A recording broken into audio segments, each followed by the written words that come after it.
First reading, Genesis chapter 28 verse 11 to 18. When he had reached a certain place, he stopped there for the night, since the sun had set.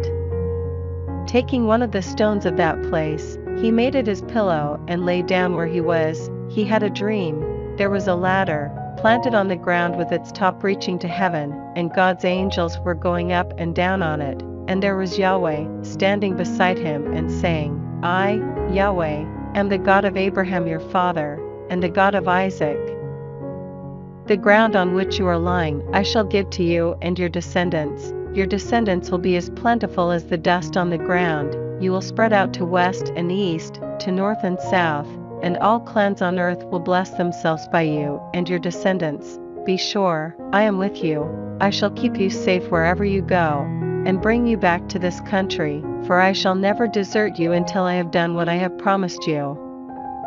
Then Jacob awoke from his sleep and said, Truly, Yahweh is in this place, and I did not know. He was afraid and said, How awe-inspiring this place is.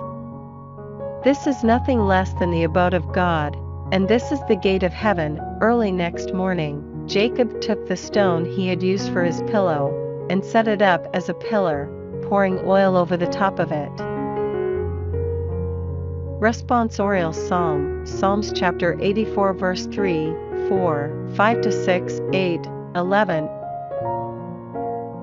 Even the sparrow has found a home, the swallow a nest to place its young. Your altars, Yahweh Sabaoth, my King and my God.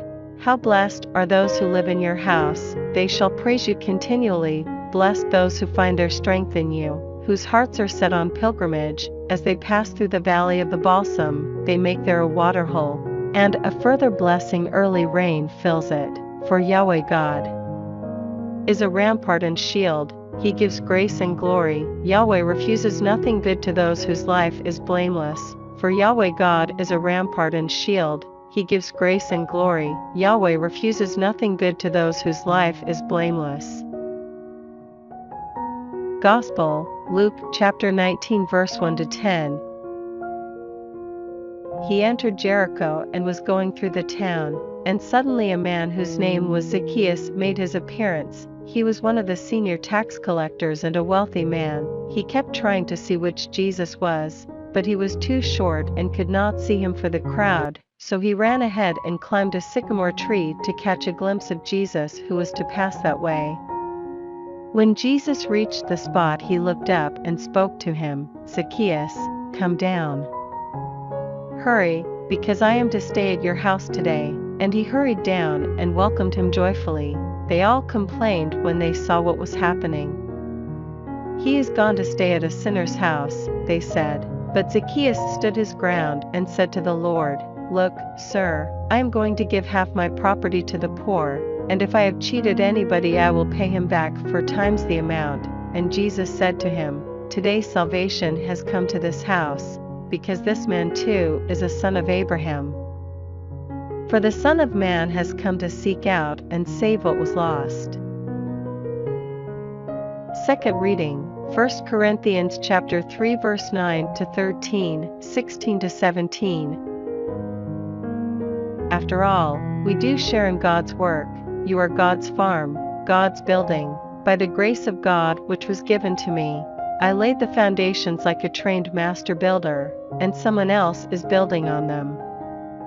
Now each one must be careful how he does the building, for nobody can lay down any other foundation than the one which is there already, namely Jesus Christ. On this foundation, different people may build in gold, silver, jewels, wood, hay or straw, but each person's handiwork will be shown for what it is.